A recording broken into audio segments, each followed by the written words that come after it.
Thank you guys for being here. Art for Everyone podcast, where you have one person that's learning on a learning journey of art, other one that's been in the business for a long time, and then we get some art people here. This one might get a little heated. I can feel it from Michael. We talked about it before.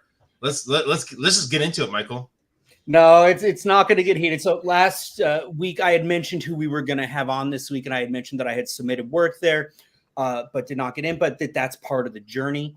But I might have a different type of emotion today, and it has nothing to do with that. I had to lay one of my studio fur friends to rest this past week, so it's been a rough week. But I wanted to still do the show, and I'm excited that we have Alicia Puig today of PxP Contemporary, and she's also involved with Create Magazine. So I think that she's going to be a fantastic guest to kind of get into the industry business. But Alicia, let me go ahead and let you introduce yourself.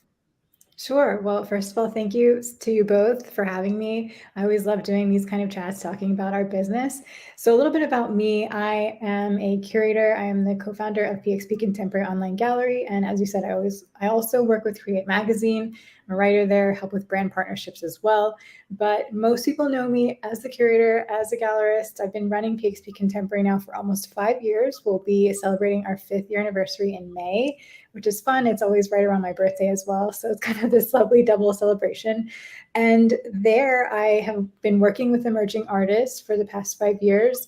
I specifically wanted to work with emerging artists because my background comes from working mostly in galleries, although I've worked in an auction house, I've worked with art fairs, basically run the gamut of things in the art world to kind of get my feet wet and everything before deciding that running a gallery would be the right thing for me personally.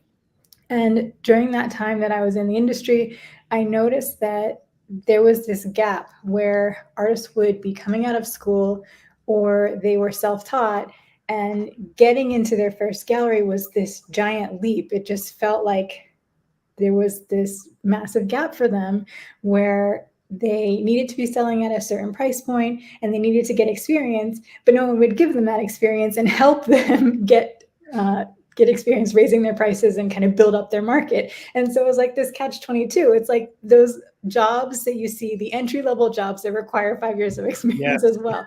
No one wins. It doesn't work. So that's why I wanted to kind of be this launch pad, this incubator of sorts for artists so that they could get that experience, they could build up their market, and then when they were ready, they could move on to the next level, to the more mid-tier galleries and to the next step. And that has happened many times. So I feel like that has been one of my biggest successes, really, is not just finding these wonderful artists and helping them grow, but seeing them actually move on to that next level where they're picked up by bigger galleries that take them to international fairs and really take them to the next level that I could do. You know, I worked in bigger galleries. I've done that myself, but I really feel like my place in the industry is, again, to be this launch pad. And so that's what I've been doing for the past 5 years, and I've loved it. And Vinnie, I saw you perk up a little bit when she said mid-career and emerging artists. Those have sort of been recurring themes and words that have come up, and we've kind of been, Vinnie's been learning over the past couple of weeks, well, what's an emerging artist versus what's a mid-career artist? It's been funny each time because we get different answers from each guest, because it is such a great, like, it's not like you achieve this or achieve that and you've reached status of mid-career artist. It blurs together. And so sometimes it's like, well, am I emerging? Am I mid-career? What am I? And so I want to give you an opportunity. Like, so what would you classify as an emerging artist versus a mid-career versus an established artist? Oh, this is such a funny question. I'm glad that you brought it up. You're right. Everyone's going to give you a completely different answer because there is no one way to define it, really. For me, I classify emerging as someone that definitely has fewer than 5, maybe even 3 galleries representing them, someone who doesn't have that much of a resume built up of exhibitions, someone who's new to selling both on their own and through galleries. Just, someone that doesn't have many residency experiences so far or awards yet. Just they're very early on in their career still. And that doesn't mean that they're of a certain age. Of course, that, people can pick up a paintbrush whenever in their lives. Yeah. But just, I guess for me, it's a more fluid definition. Just meaning that they're earlier on in their career. They're more starting out. Whereas mid-career, they've had some solo shows with galleries. They've been showing for maybe 10 years or so. They have a lot of accomplishments under their belt. Their resume is probably a few pages long, that kind of thing. Yeah, so and I would tend to agree. Go ahead, Vinnie. If you're focusing, or I guess your online gallery is focusing on emerging artists, would that mean that, and they're newer, I guess, that most of your price points are more affordable? Absolutely. So that is something that I didn't address in my intro of the gallery and myself, which I should have. We work with a specific price point. So that is not something that you'll necessarily see with a lot of galleries, but we work specifically between the price points of $50 to $5,000. When we started, it was actually $2,500, and our collectors and our artists have grown a little bit. So we've allowed our cap to increase. So now we're up to $5,000. And that is because, we're working with these artists who are earlier on in their career. They're not going to be out of the gate selling for $10,000 a piece. So, we're helping to build up their market. And yeah, as you said, you're very correct in noticing that the emerging artists tend to be kind of at this lower price point, and that's exactly where we want to be. We're very comfortable there. Our artists are happy there. And on the collector side, I noticed the same kind of thing as with the artists. People were excited about artwork. They wanted to invest in original art, but they were new to it. And they weren't yet ready to spend $10,000, $15,000, $25,000 on a piece. But that doesn't mean that you don't have a budget to buy work. I'm showing them that you can buy something amazing at $250, at $100 even. So that was definitely something that was at the top of my mind when I wanted to start PxP Contemporary. And from the outside looking in, as an artist that's done this for a while, I think that you have a great model. And for a while, I was like, oh, well, I want to have my stuff up on display. I want it to be seen. And so I kind of steered away from the idea of an online presence because, you have things like Saatchi out there and stuff like that. And I never really had any success with that.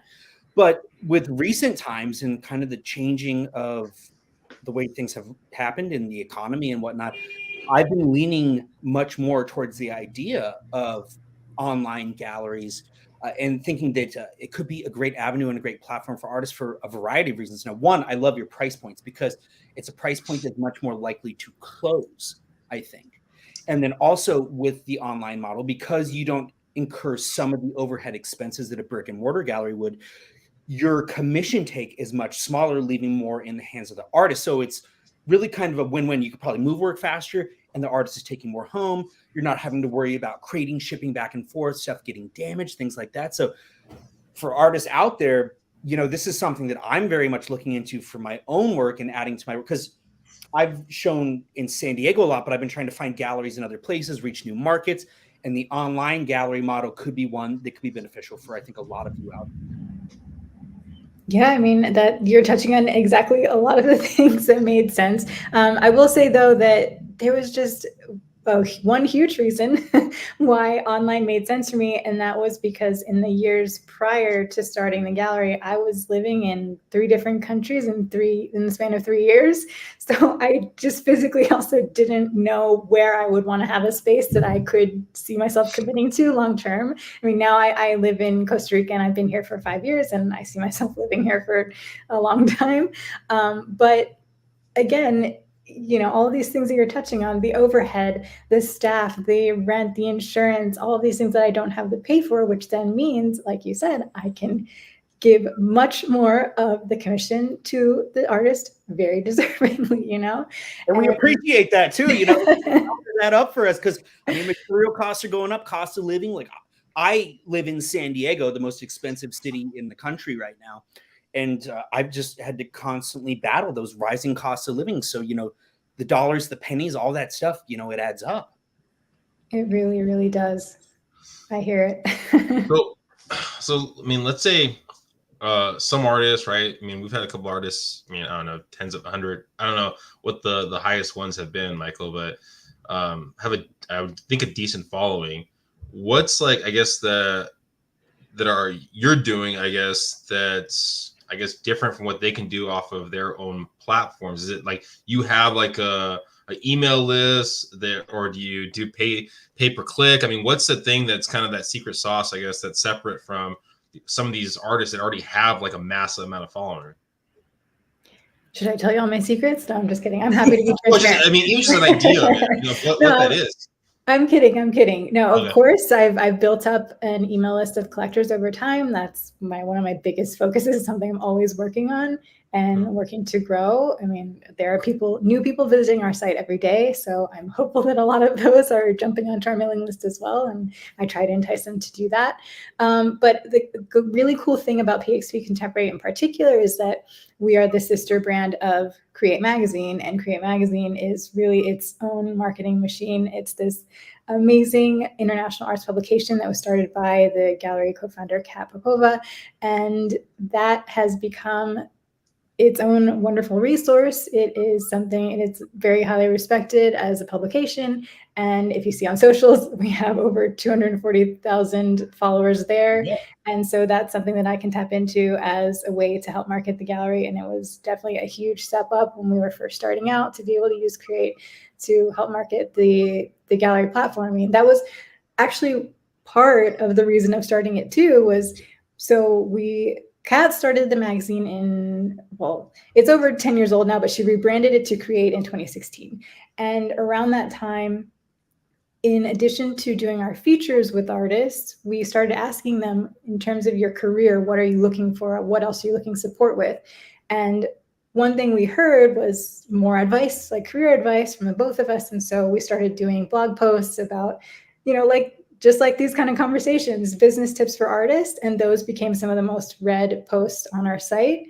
And that's how our book eventually came to be. But the other thing that they said that they needed help with was selling. And we wish we had more sales platforms that weren't just the traditional gallery model.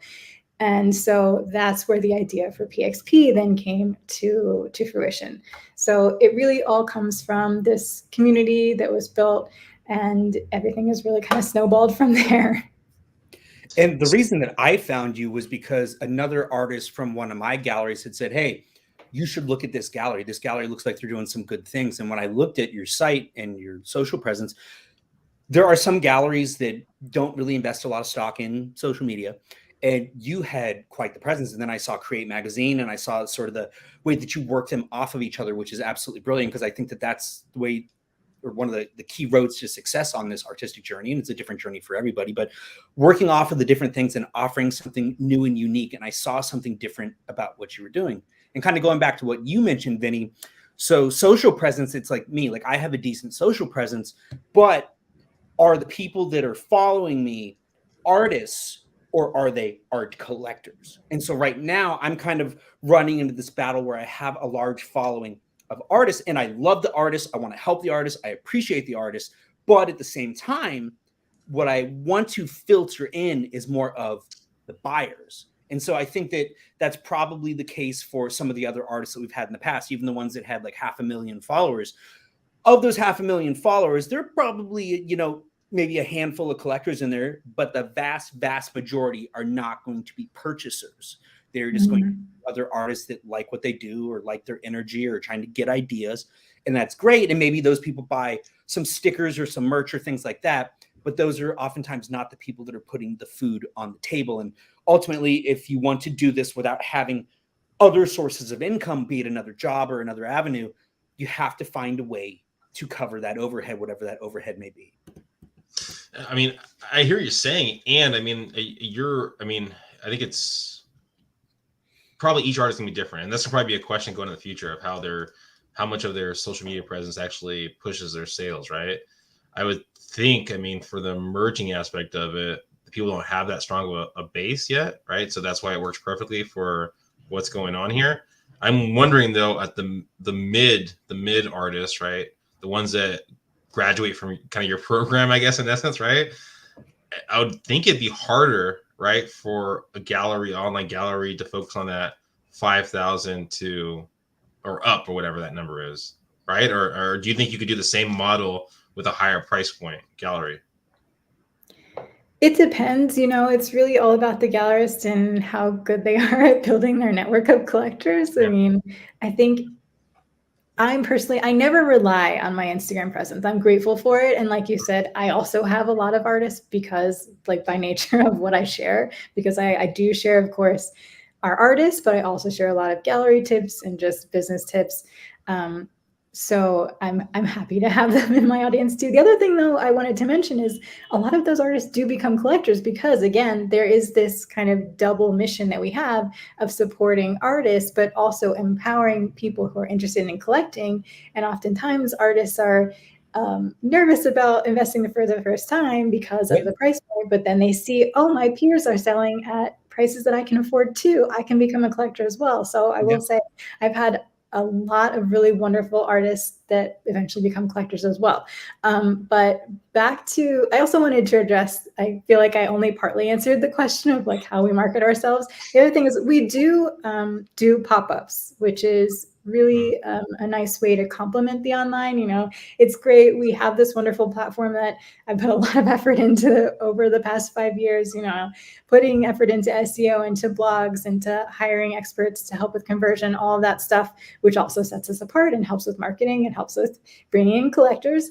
But another part of it is, you know, you can only do so much when you're showing artwork online. It's closer to what it or it's better than what it was years ago, but it still doesn't 100% mimic the experience you have seeing artwork in person. So I do try to complement that with at least 2-ish or more shows per year. Last year we went to Philadelphia, and we also did a show in DC. In the previous year, we did DC and New York. And this year so far, we have Austin on the lineup in May. And so that gives us a chance to go to new cities, meet new collectors in person, just try out new markets, and of course, bring a number of our artists to have their work in person so that people can have that experience. I did want to mention that so that it's not like we're not 100% online. We do try and do a few things where people can come see us, see that I exist, and that my art does really exist as well. I'm glad you brought that up because I remember from looking at your posts and stuff that it did look like you did a couple events. And you're absolutely right, because like this past weekend, I had somebody that had looked at my work online and they were interested, and I got them into my studio. And I know that anytime I can get somebody into the studio, I'm going to close the deal. And so 3 paintings because they got to see the textures and feel the energy. And even with the advances in technology and the quality of the images and video, it's just sometimes not which can be good, because if somebody buys work based on what they see online and they're happy with what they see online, when they get it in person, a lot of times that experience is so overwhelmingly positive because it's like, wow, you know, I saw the images, but it just didn't do it justice. This is so magical. So I imagine that you probably have a lot of happy collectors. And as Vinnie was mentioning or kind of pointing out, I could see you, if you wanted to, in theory, like you said, you went from 2,500 to 5,000, you know, people start investing in the work, and those people stick around to follow their investments to see what's going on with them. So some of those people that buy for $500 or $250 may later on buy something for $3,000, $5,000, $10,000.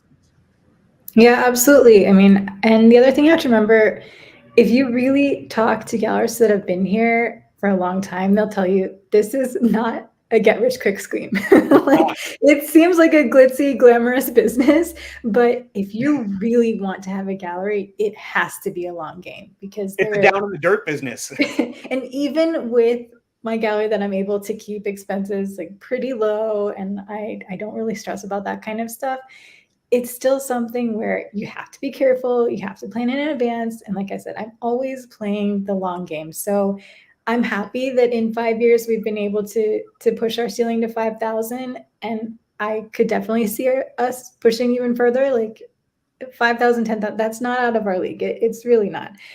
But I'm not expecting to do that tomorrow. I'm not expecting to do that in a year. Again, if you want a gallery to succeed, you have to be planning 10, 15, 20 years in advance. And that's kind of what you see too. You know, this fair that we're doing, this is a next level fair for us. And the other galleries that are going to be there are the ones who have been in business 20, 30, more than that years. And so walking around, you know, I always kind of like look at them, see what they're doing. And they're all very relaxed, because this is not a make or break moment for them, like one fair. It's a drop in the bucket for them. So you really have to play the long game with this kind of thing. Well, and you hit something 20 super important there too, in that I tried to, for a period of time, to do sort of the fair circuit. And by fair circuit, we've had guests where we talked about some of the outdoor art festivals, but I tried to do a lot of the indoor ones on my own. And they were great events, 4 or 5 day events, VIP experiences, but your booths were going to cost sometimes $5,000, $10,000, $15,000. And yeah, for some of the events that you do on the East Coast, some of the bigger ones, even more so. But for me, as a one-person show, I knew, like, I'm in the art for the long game. But when I would do those events, I felt this pressure of, oh shit, we better sell something because we just spent $15,000 on a booth. Plus I got to pay for helpers. I got to pay for this. And that comes back to the reason it is so important to build those relationships with galleries, people that know how to sell, people that know how to push, people that can show sometimes other artists, because there was a period of time where I loved the idea of solo shows, and I still, I recognize the value of solo shows, but I have kind of backed off to the point that I really appreciate the group shows at this stage in my career, because I'm surrounded by other artists who are going to bring different audiences and expose new people to my work. And so that's the thing I love about your platform, is I went on there and I saw a variety of different artists and variety of different types of energy and styles and stuff like that. And I think that sometimes, particularly people that are looking to get into collecting or to collect, it allows them to kind of come in and see what hits them, what they feel. And I think that the gallery relationship is one that can be very important for artists. I'm not going to say that it's the road that artists have to take, because, it's a different journey for everybody, but there's definitely a value to the artist-gallery relationship, in particular because a lot of artists may struggle with the business side of things and the ability to sell and market their work. Agreed. I feel like, Vinnie, did you have a question? You were going to say something before. Yeah, I mean, well, it goes back to the idea of the 25 to 5,000. I mean, I understand you're bumping it up, but it's also, I think, just inflation over time, right? I mean, that's really kind of what's kind of going in the number going up. I'd be totally wrong.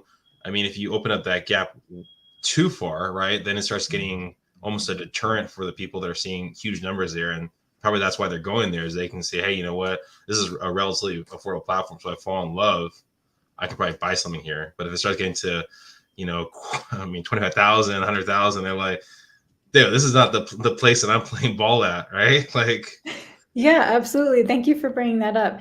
No, I think that you're right in that you have to know your lane, you have to know your strengths. And so I don't ever foresee myself becoming this giant platform with hundreds and hundreds of artists.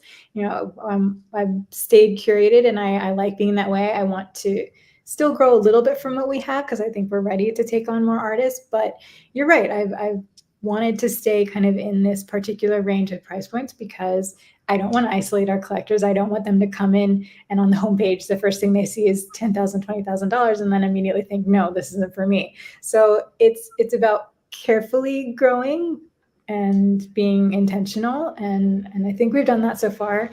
But yeah, I mean, selling at that price point is also just completely different. I've actually talked about this a little bit with my husband and other people, because I have had artists who are a little bit higher up approach me, and they see what I'm doing with PxP and they want to work with me, but they're just at a little bit different of a level. And so I've also thought about, do I need to open a second gallery to kind of service those artists a little differently? I'm not at a place where I have the bandwidth to do that right now. But it's something that I've thought about, because there's definitely, like I said, I've worked in those galleries before. I know how to sell at that price point. I know I could potentially do that. But right now I'm really happy with the level that we're at. I mean, the other thing too is, like, you hear all the crazy stories about the things that happen once you start getting up higher in price points, once you start working in the secondary market. And I just don't want to deal with those people and the drama and like the nonsense. The people that are at my level, they're also good people. So far, I haven't had that many issues with like trust or selling behind my back or like weird things with clients. Whereas when I did work in that part of the industry, there were some things that came up. And so I kind of like that I'm in this little isolated corner where I don't have to deal with that kind of nonsense. So that's the other part of it. Like, you have to know your bandwidth, but also, like, do you really want to deal with that at the end of the day? Yes, it means more money, more profits, but The pressure. More money, more problems, you know? Well, and then just at the very lowest level in dealing with shipping and whatnot, like shipping has gone and become outrageous due to fuel increases. And if you ship internationally now, this is one of the things that I've had to deal with because I ship a lot of work to Canada. Duties to Canada are now 40%. So it's like you sell a painting for $1,000 to Canada. If you declare that to customs at $1,000, they're going to get hit with a $400 bill on the back end for that. So, you know, it's a whole different ballgame when you start getting up there with the big stuff and shipping internationally and whatnot. Is there, so on my other podcast, Road to Growth, and even in our real estate team, I mean, I geek out all the time about AI. And I was just thinking about it because we use some stuff for our search engine to kind of like figure out what people are looking for and things like that.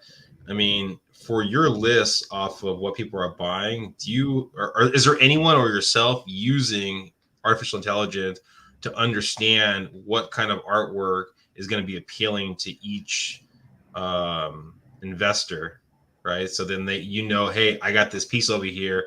John Smith likes this. This is like a 9% out of a 10 that he's going to like it or something like that. Is there anything like that that's currently being played? That's interesting. There are definitely some markets or some platforms I know that are working on this, but I mean, personally, beyond like what's integrated into my Shopify site, it's mostly just done by me personally. You know, I can reach out personally if I have a new artist coming to the site and go back like, oh, this collector bought this, they would probably like this, and, you know, shoot them an email myself.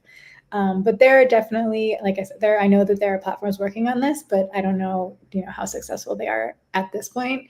I'm sure in a couple of years they'll probably be much better at it. I think we need to give it some time. The art world it's such a slow industry to adapt to technology, so you got to give us time.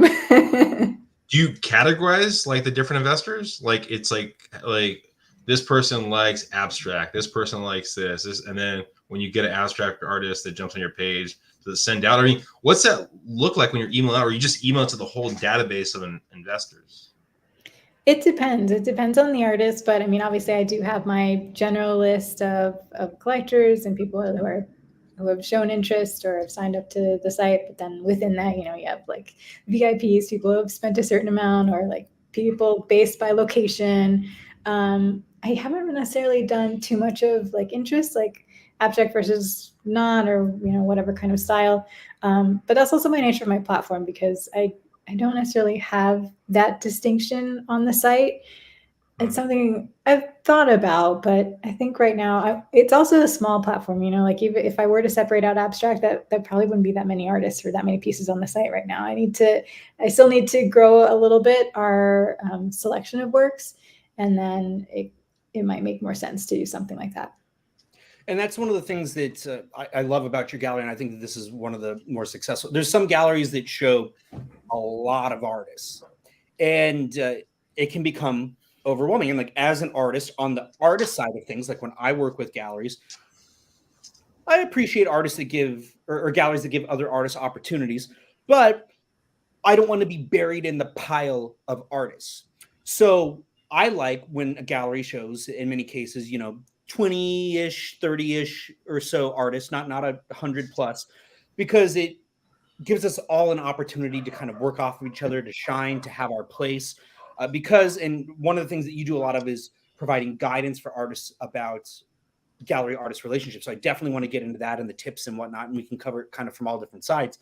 But I, at this stage of my career, because I have had my bad relationships with some galleries, I've learned the things that I like, the things that I don't. And so I think that could be a fun thing to get into with you, because we can kind of cover it from both sides. Oh my gosh. Yes. I mean, I will say, I feel very lucky. I haven't had that many issues. Really, the only thing that's come up is like the selling behind the back thing. And mostly that I think I'm going to give them the benefit of the doubt that has come from just not understanding the contract properly. So, you know, step number one, before you sign anything, please read in full detail. But I mean, just kind of making a quick comment on that. Sometimes it's really interesting to see an artist will apply to me and we'll start having a conversation about potential representation. And then they ask me a question that's just like, oh my gosh, you did not read about how things work. And it just makes me so scared for them, really, because with me, I work with artists who are new to this. And so I'm happy to walk them through it and talk them through it and make sure they understand everything and that we're both on the same page before anything happens. But I just can't imagine if they were with a more established gallery that is not going to do that for them. Yeah. And if they're having these questions about payments or commission splits or insurance or things like that, and they're already in the weeds with them, I'm like, oh my gosh, like, please be careful. You know, you don't want to sign and get into these relationships and get stuck and then get in trouble. And I will say, because I was able to see your contract, or at least the basic idea of your contract from the terms on your site and whatnot, it is very favorable towards artists. And there are relationships out there that are definitely much less favorable for artists. And there are galleries that are going to be much less understanding when it comes to some of those terms and like what you can do, what you can't do, what you're expected to do. And so, you know, for me, I had to kind of go through the processes and sometimes run into some obstacles and have some struggles and had some bad experiences to learn, okay, now I know. And so now I can kind of come back and kind of like you do, guide artists of like, okay, this is what you should look for. This is what you should be conscious of so that you can have the best relationship possible, because a good relationship for you allows you to provide more to that relationship so that it can be beneficial for both sides. And that's the ideal situation here. It's not supposed to be a one-sided relationship for either party. It's supposed to be a relationship of balanced reciprocity. Yes, absolutely. How many pages is it? Mine is short. It's only like 4 pages. It's not. Yeah, I'm not They're not asking reading you. it? 4 pages? Well, I mean, they're just asking questions that I'm like, it's in the contract. Are they usually young, or I mean, what do you usually see the reason why? Are they just so gung-ho, so excited that someone accepted their stuff, or? I mean, I don't want to necessarily speculate. Who knows? I mean, maybe they're busy, maybe they forgot, maybe, like you said, they're excited, but it definitely happens. Like yeah, what? I can say from the artist side that when you're younger and it's your first opportunity where a gallery says yes, you just want to say yes in many cases. It's like you just love the idea of being in a relationship, and you're not necessarily aware that not every relationship is the relationship that's going to work for you. And so sometimes artists will just kind of blindly sign the contract without reading it. You know, there've been a contract or two in my day that I didn't read it thoroughly as perhaps I should have. And, you know, for artists, a lot of them, the reason they may want to work with the gallery is because they may know their limitations. They may know that they're not business savvy, and because they're not business savvy, they may not be a great contract reader, or may not fully understand what the words and the terminology means, or like how things operate. You know, you kind of have to get the experience to understand the experience. What? So okay, so in a physical gallery, I guess, right, compared to a digital gallery, right? So I guess for an artist, right, the straightforward, I would think, is that you have a physical gallery, your pieces that are in the gallery are for sale, right?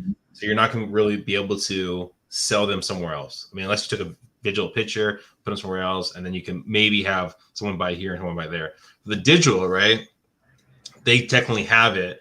So what happens if they sell it twice? Like they send it to you to sell, or take a picture of it for you to sell, and then they sell the piece already and you sell it. What's liability, or what does that look like? Luckily, that has not happened. Technically, how it works is when I select a work, or usually it's a selection of works that I will take on, it's on consignment with my gallery. So that means that they are then no longer supposed to sell it on their own, because that's under, you know, my jurisdiction now, technically. And so, you know, for the period of time that we allocate in the contract, then it's usually only on my site.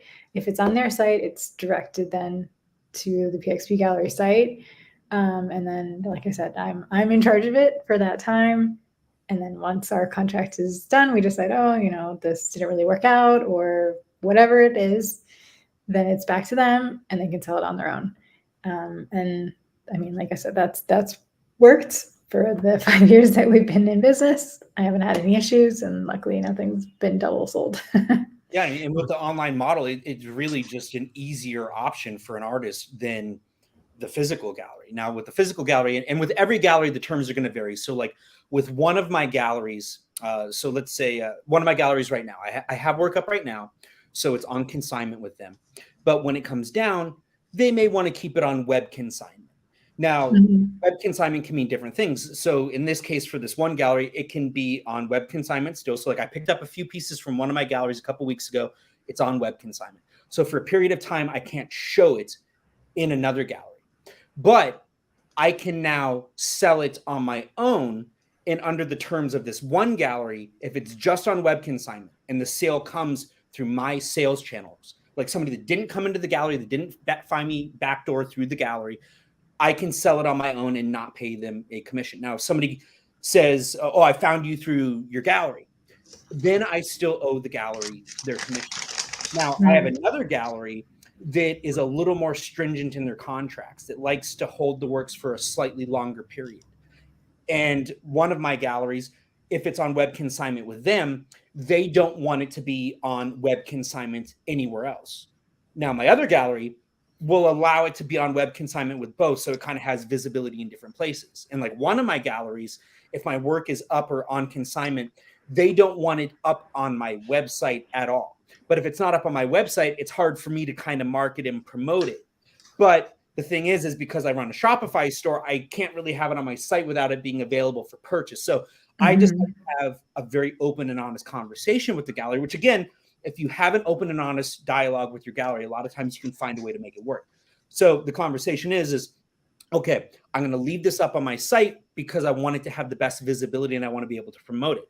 If it sells on my end, as soon as I get paid, I will give you your commission for this because you also have it on consignment. So it's like any relationship, there's no hard and fast rules. It's kind of what do you agree on, but you need to make sure that you have an understanding of what it is you're agreeing. Yeah, I mean, that's everything you're saying is true. I mean, it's going to be confusing for some people because every gallery is, despite the fact that we do something very similar, we all do it just a teeny bit differently. Yep. And it also depends on the artist that they've worked with in the past. Unfortunately, you only have a certain threshold for being burned, and yes.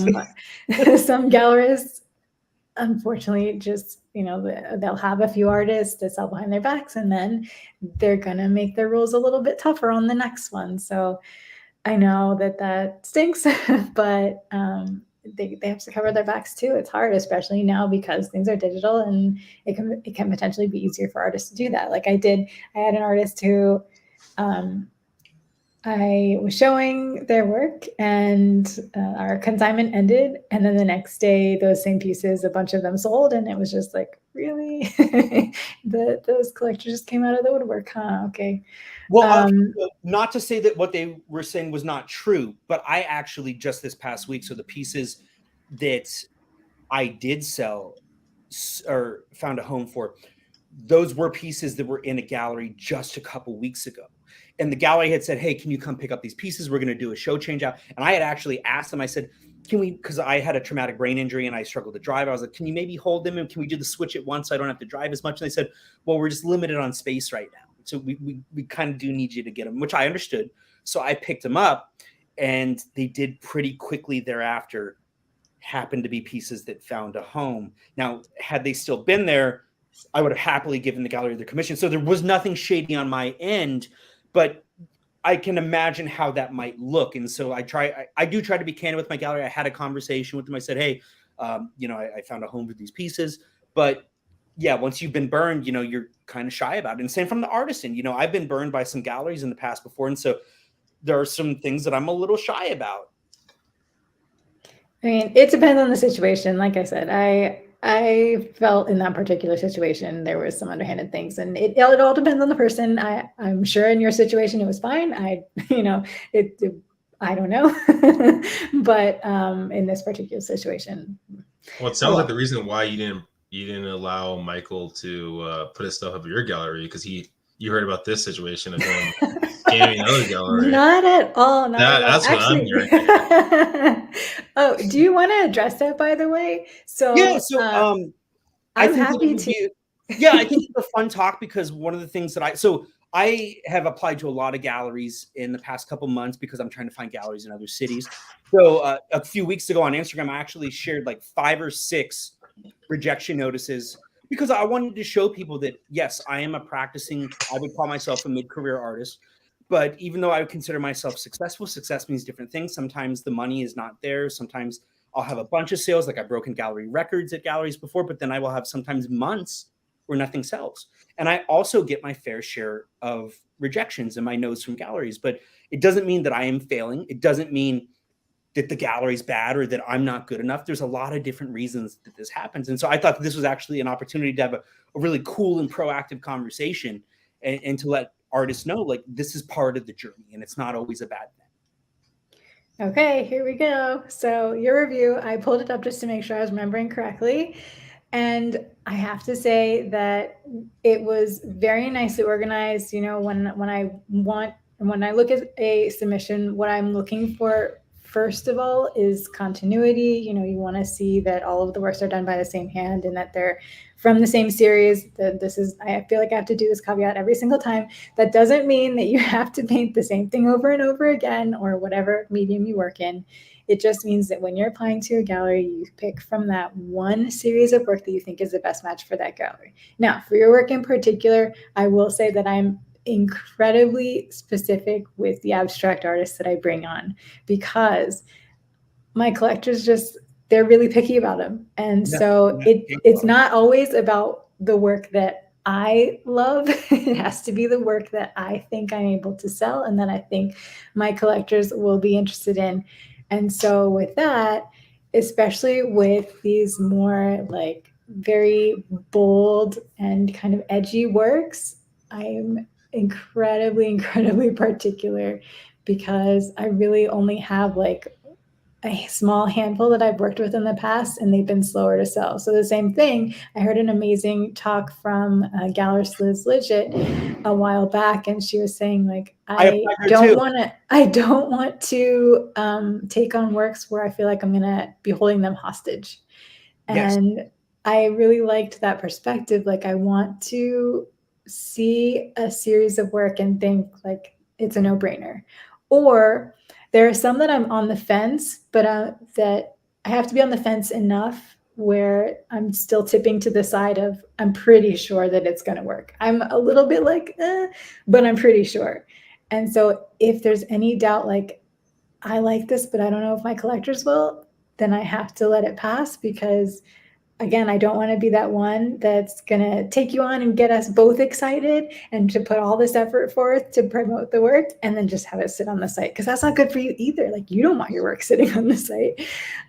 So it also though comes back to this idea of like maybe I need a second gallery because there is this side of me that really likes this like much more edgy, very contemporary work. And that's not quite what PxP is right now. So I think that's why this idea of potentially having a second platform, it's in the back of my head. Like I said, I don't have the bandwidth to do it right now, but it's something I'm considering just because I do have a few artists and other artists that I like that might be a better fit for like this different style. Correct me if I'm wrong, right? So this is what you're saying. It's not you, it's me.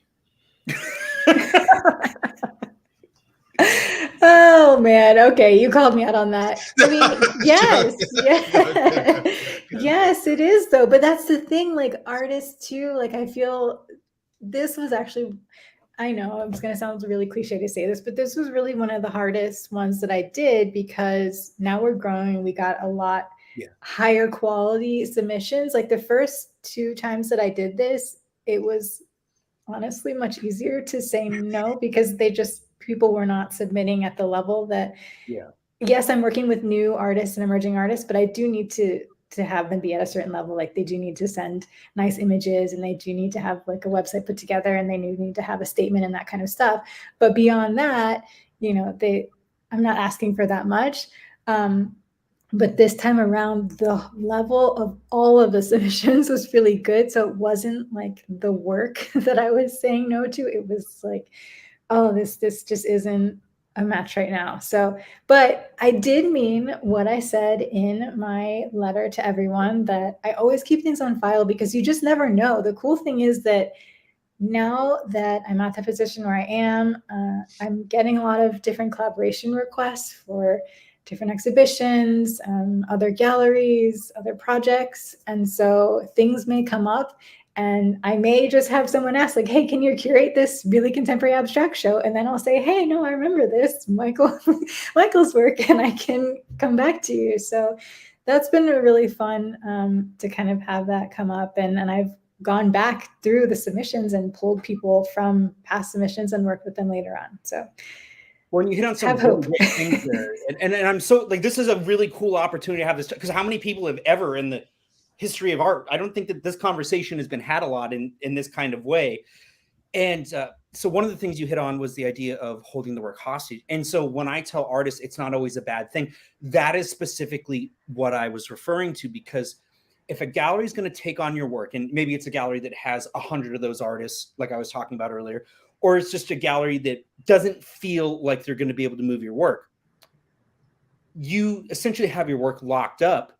And as it's locked up, you're not able to do much with it. So you would almost be better off waiting for the right relationship as opposed to just trying to be in a relationship. And it doesn't mean, like you said, that the relationship may not come about later at a better time.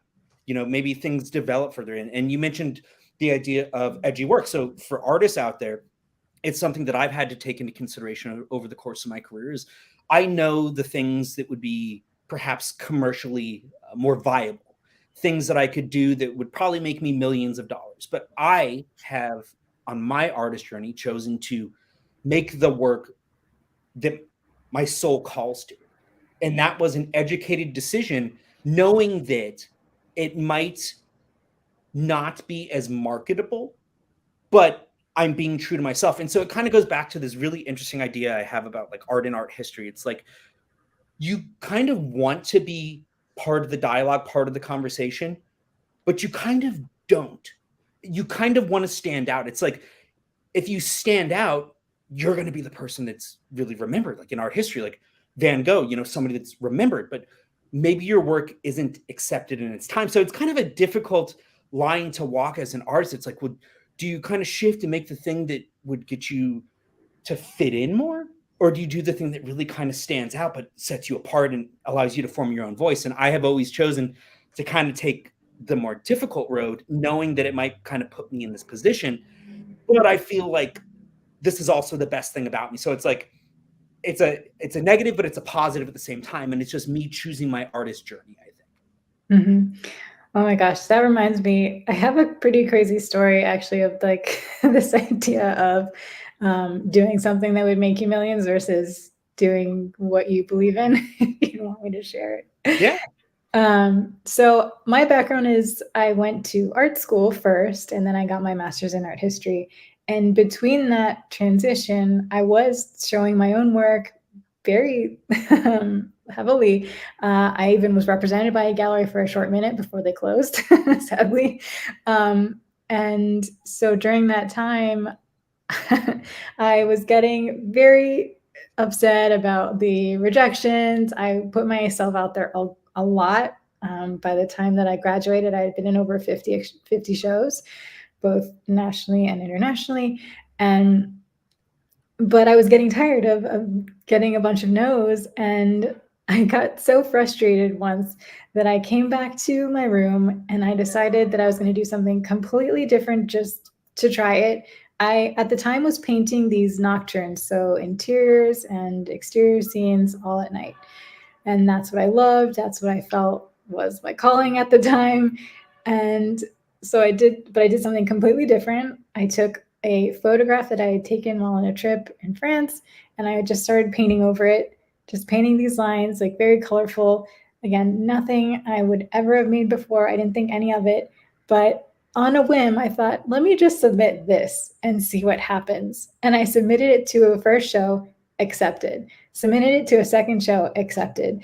And in this other show that I sent it to, it was in New York, and then I got a feature in a prominent art blog at the time, and I didn't find out this until afterwards because very stupid mistake. Don't use the form things on your email for a contact page, like the blocks. Use an actual email, because I had someone from the press reach out to me, and because it was through that form, it went to my spam, and so I didn't see it for months later, and I found it, and they wanted to interview me about that piece. And so that piece was almost going to get me another press hit. I had someone from a band reach out to me that they wanted to use that piece on their album cover. I had a bunch of people reach out to me. Do you have more of these? Because if it's a series, I'd love to. It was insane. And this was like 15 or so years ago, more than that, maybe. Oh my gosh, I'm showing my age. But it was before, really anyone had Instagram or Facebook or anything. So it's like viral before viral. Oh, wow. Yeah, that's true. And I just couldn't believe that that all of this was happening from this piece that I just didn't 2 hours, didn't care about, had nothing to do with my real work. And I got so frustrated that I think that's part of the disillusionment of my career as an artist, and that I went to go be a gallerist instead. That's just a joke. I still do a little bit of my own work on the side now, but still it was the craziest thing that happened. And I could have taken that opportunity to make that into series, to continue to paint on photographs, to do these things. But no, this isn't me. This is crazy. So it wasn't work you wanted to make? No, it had nothing to do with what I wanted to make. But I have to respect that. I have to respect the fact that you chose to kind of stick to what you connected with. Just crazy story. But yeah, it happened. Now, Vinnie, in real estate, do you ever, you probably have homes where you're like, oh, this is a real piece of shit, but I got to, pick on the pig and try to sell this. Sometimes there's no lipstick on the pig. It's still trying to sell the pig. I've learned to shut my mouth over my career. Sometimes I've seen properties where you're just like, dude, and then they go, oh my gosh, I love it. And you're like, what the fuck? Oh, with art, I'll finish certain pieces where I'm like, this is not my best work, or it'll be a piece that I struggle to, and I'll be like, I fucking hate this piece. And I'll post it, and somebody will be like, I'd like to buy that. And I'm like, are you fucking kidding me? And then other times I'll finish something where I'm like, oh, this is really one of my masterworks. And I'll post it, and it'll crickets. And I'm just like, are you kidding me? Do you not see this? This is a very interesting industry. It's not like any other industry, because my background is in sales. And in pretty much any industry, there are hard and fast rules of if you find a formula of what works, the formula plus or minus, it pretty much sticks. That is not always the case with art. I've had months on end where I would sell nothing. And then I'd have 1 month come and boom, $40,000, or plus of sales. And it's not that I was doing something wrong before I started doing something right. It's just it's just the nature of the game. And it's why with art, you really just have to kind of be in it because it's your passion, because you love it. And sometimes the money can come. I'm not going to say that it can't, but you really, I think it follows. I think it follows the people that put their faith into the dream. Yeah. Yeah. Is there a, using the correlation, right, that we were kind of talking about with real estate and that, right? There's definitely some trends over the years where you're like, what were they thinking, right? There was a trend in the 30s for real estate where they had faucets in their bedrooms, right? Where people would wash their hands before they go to sleep, right? And so it's random stuff like that. Maybe it was 40s or whatever, but it was crazy. But I'm trying to think, realism, that's NFTs, probably NFTs the were trend longest. Recently. No? Sorry? Is realism the thing that has lasted the longest so far? Is that is there with art, I'm guessing some of the trends have died out. There's art pieces that were really good in the 90s, and now they're what were they thinking? Is that the case or no? There's always going to be trends like that, but that's also what I talk about when I'm referring to the top end of the market versus where I'm at. Like I'm in this niche where honestly, you just really should buy what you love. And if you love it, then you won't care about that kind of stuff. Like if you really want to buy art that's gonna appreciate by tens of thousands or millions, like you have to buy it already at the super top end anyway. And like that's only a very small percentage of people. So like just buy what you love. Like it kills me when people talk too much about trends. But no, the only real trend is what was already mentioned. That's the NFTs. And like thank God we're like basically over that now because that was wild. Are they fully done? NFTs?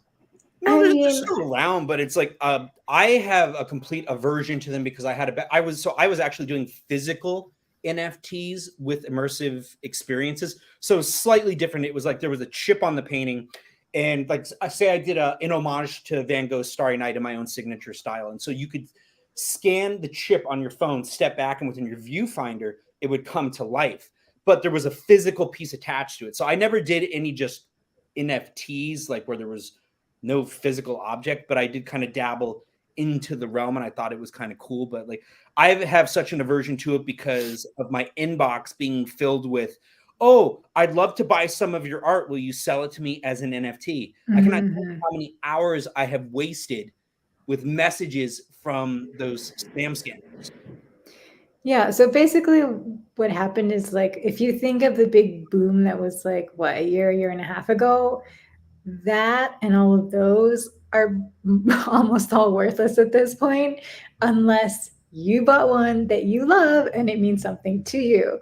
But most of those, it's been studied, they're basically nothing at this point because it was just a bunch of people hyping each other up to buy and to inflate the prices. And so that's what kept it up but you know, that was only a bubble. So that they could only keep that for so long. I think what's going to happen is like, it doesn't necessarily mean it has to die out completely. There are people that are actually trying to use it as a way to work out this issue of long-term royalties for artists and resales. And that can be a thing that can work, but again, the art world is just so slow to adapt technology and to change. So it's going to take a long time before they really figure out how to do that well and how to do that correctly. So come back in 5 years, we'll see if it's still a thing. If there are people who are working at it and who can make it work, it might be a new avenue for sure. I'm not going to discount it. But what we knew as the big boom, no, that's dead. And I'm glad I never was a part of it.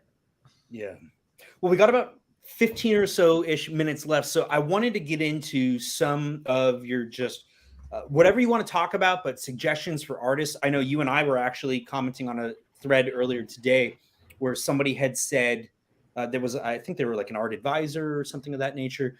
And they were talking about how galleries have an aversion or don't want to work with artists that actively market and sell their work.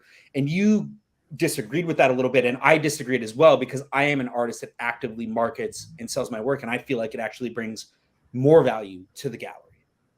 Yeah, I'm happy to address this. So first, the person who was commenting is Alan Bamberger, and I do not want to say anything against him. I actually really highly respect his blog, Artists. If you are out there listening, he has a wealth of information. It's one of the best websites out there. So Alan Bamberger, check it out. And the other thing to remember is on social media, we only have these limited amounts of space to write, to share opinions, to try to explain. And so I think the way he worded it, that particular one wasn't my favorite because I immediately disagreed. But when he actually responded to my comment too and said like, oh, wait, well, what I really meant was this. So, you know, give everyone the benefit of the doubt, whatever they're trying to say. It's hard to explain fully. That's why even when I try to share some lessons, tips, insights on my Instagram, I write these insanely long captions. And even then I feel like as diplomatic as I try to be, I will always get some, but artists don't need to do this, or no, but this worked for me and you're saying that it doesn't, or you know, not all artists need to, you know, I get so many haters and trolls because of one little thing that I said and because I couldn't explain it fully because of the space. So first and foremost, I just want to say that, you know, people like him, people like me, we have these blogs where we are able to share more fully what our opinions are. Okay, now to the actual thing. That particular line that he said about galleries not being hesitant. I think that's what the word here. Galleries being more hesitant to work with artists who sell on their own.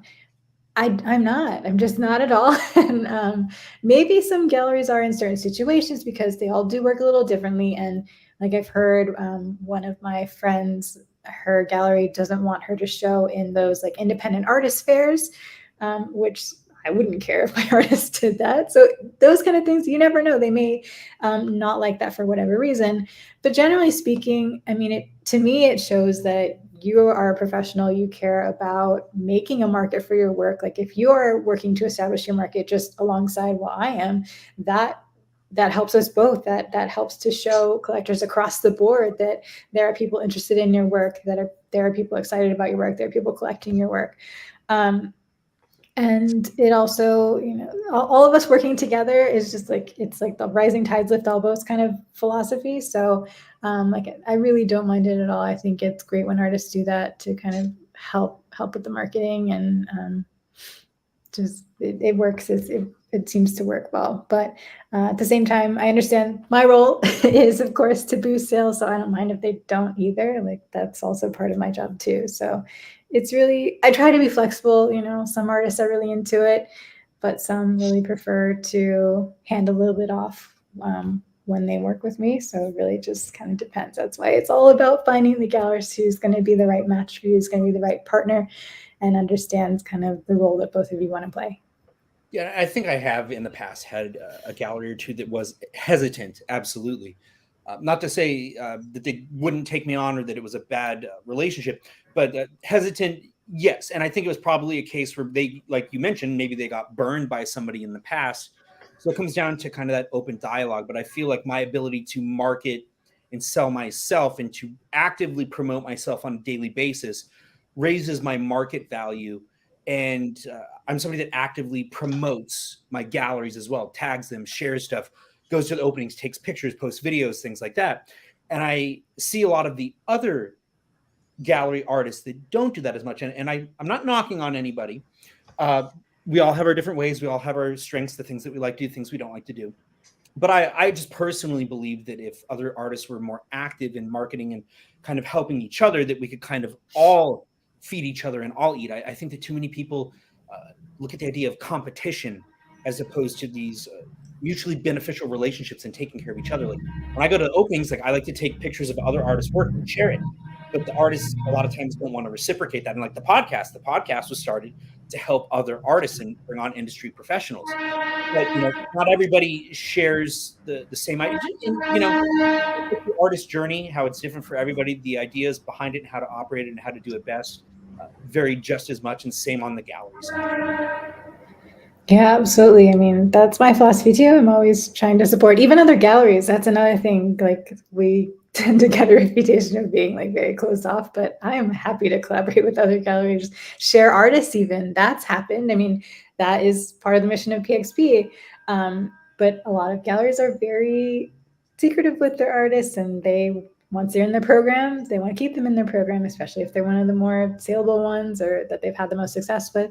But I had an artist, or I still work with her, who her first few collections have completely sold out. And I had another gallerist approach me like, hey, I'm potentially considering her work. Is that okay if I reach out to her? And I'm like, yeah, absolutely. And she's since taken her to fairs and things and done some wonderful things for her career as well. So I don't mind that one bit.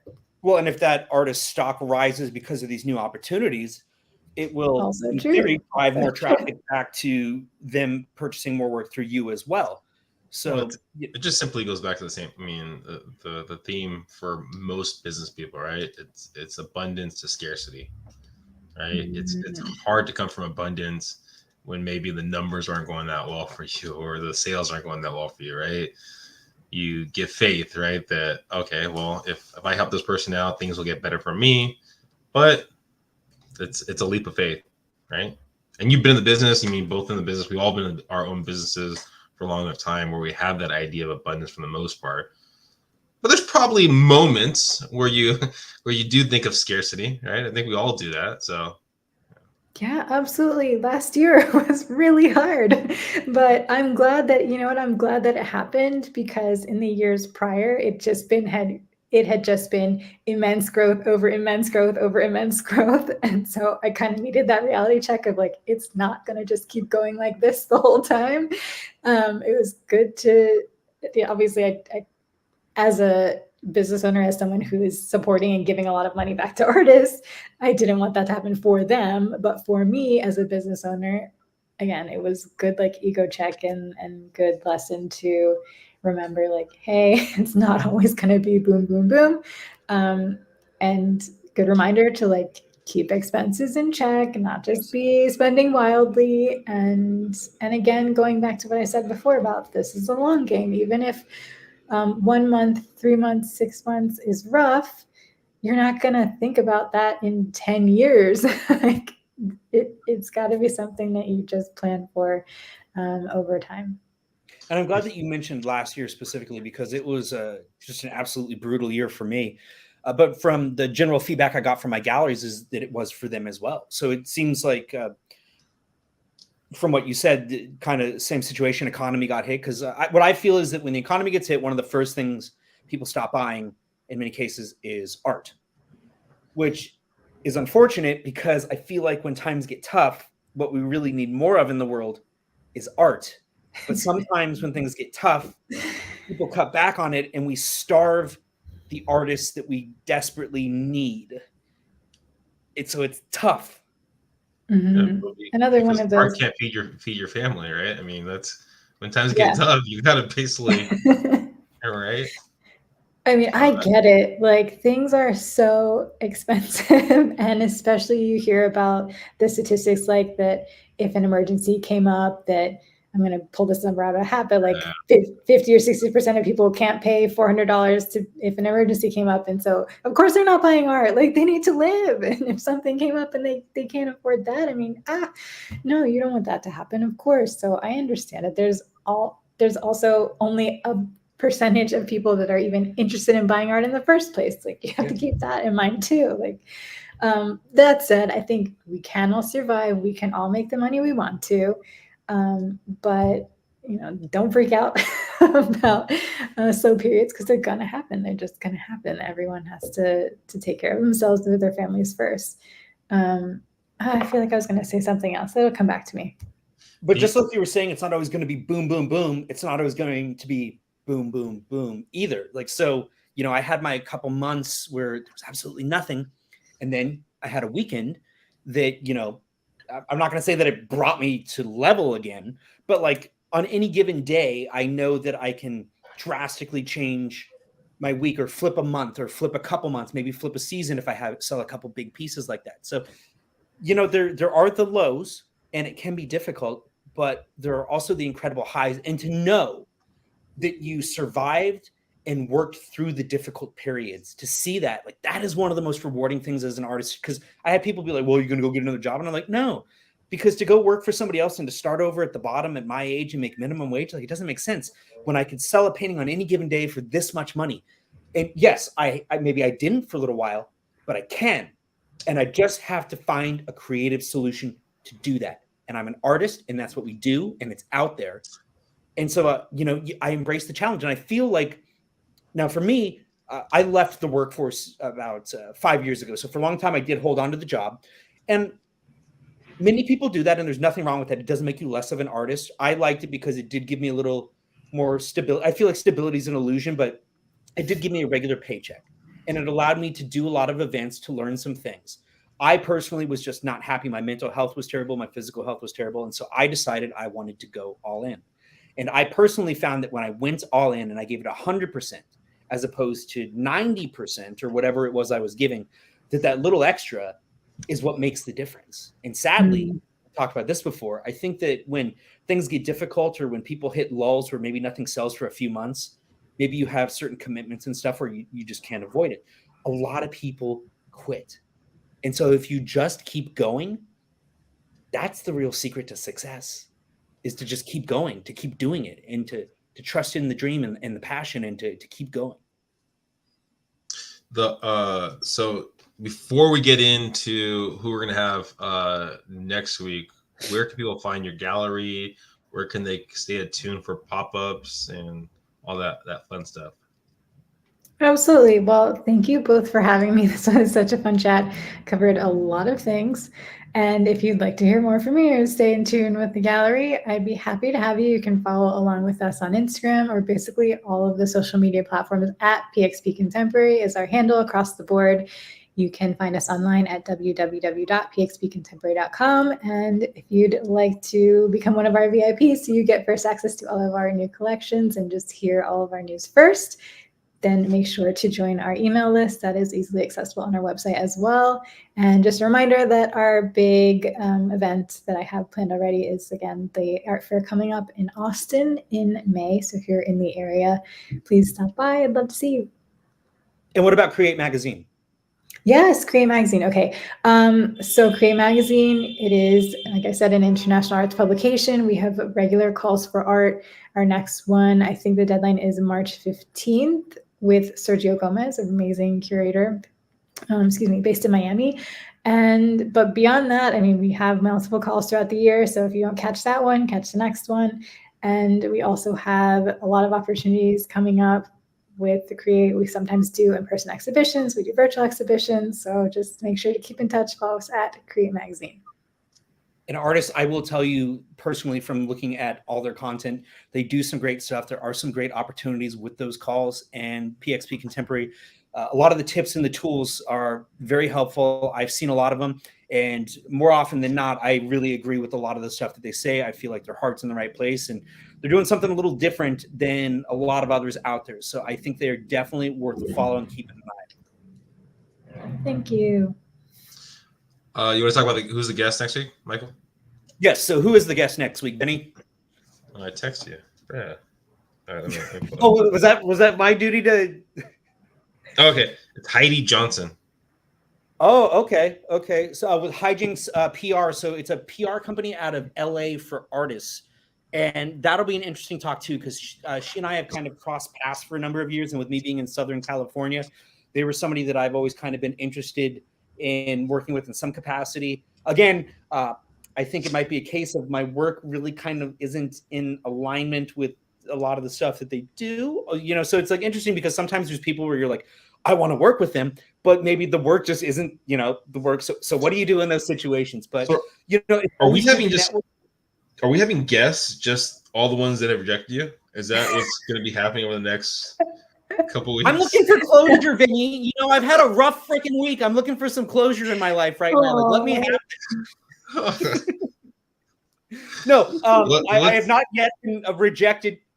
I don't believe so. If I have, I'm just, going to pretend. Yeah, but I have not officially been rejected by them. But no, they've shown some great artists.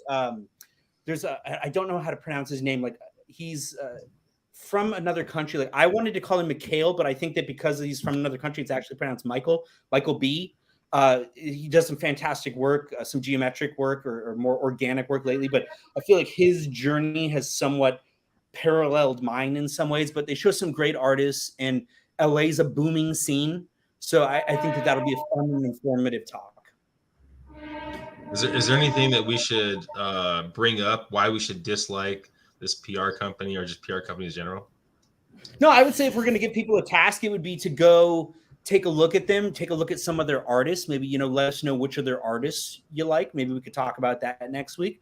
And then if you want to go check out the artists from PxP, we can, go back and talk about them next week too. And I would love to have Alicia on a future episode, and we're going to try to get her partner on a future episode too. So I feel like you've been tremendously helpful with the information, and I feel like you've been one of my favorite guests so far. And so I would love to kind of continue the conversation, because I feel like there's so much great dialogue you can have, and that we can cover a lot of things, as an artist that's doing it, and Vinnie representing the public and you representing the gallery side. We can have some of those talks that aren't had enough, I think.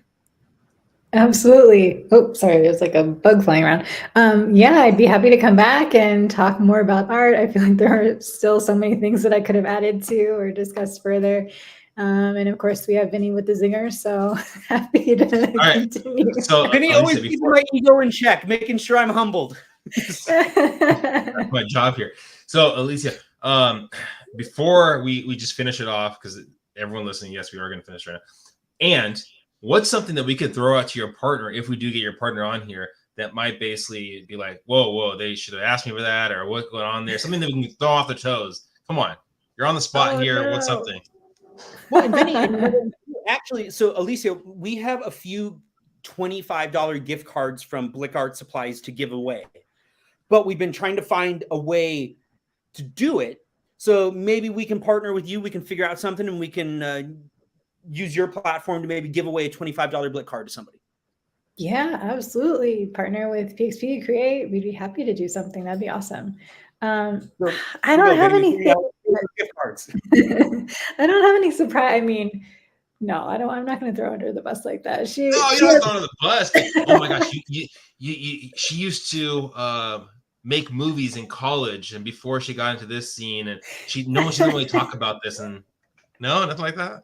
No, not on the spot. I can't think of anything. I mean, she has. We both have some crazy stories for sure. I mean, you can ask. Well, we're gonna ask her. Some weird gallery.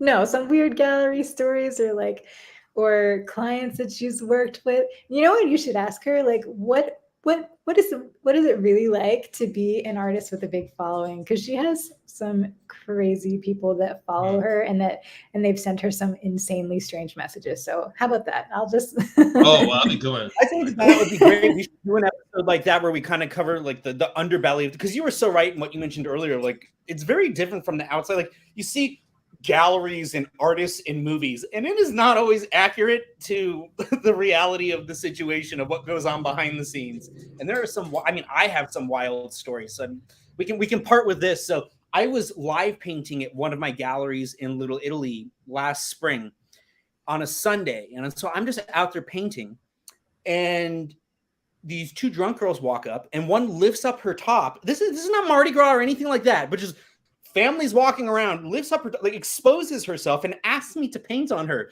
And I don't know what to do, so I oblige. And then meanwhile, one of the gallerists is inside and her husband's in there sitting on the couch, and he's looking outside, and his wife catches him looking, and she's like, "What are you looking at?" And she's like, "Michael's painting a naked lady." And they're like, "What?" The stuff you do for your art, it's very well. Thank you guys for listening. Please go in the show notes. Go find them. Go try to find the magazine. Go find the digital content for PxP, and then also subscribe here for Art for Everyone podcast. We do it live most Thursdays, and the podcast usually drops on Monday. So please subscribe and share, and on to the next one, guys. Bye, everyone.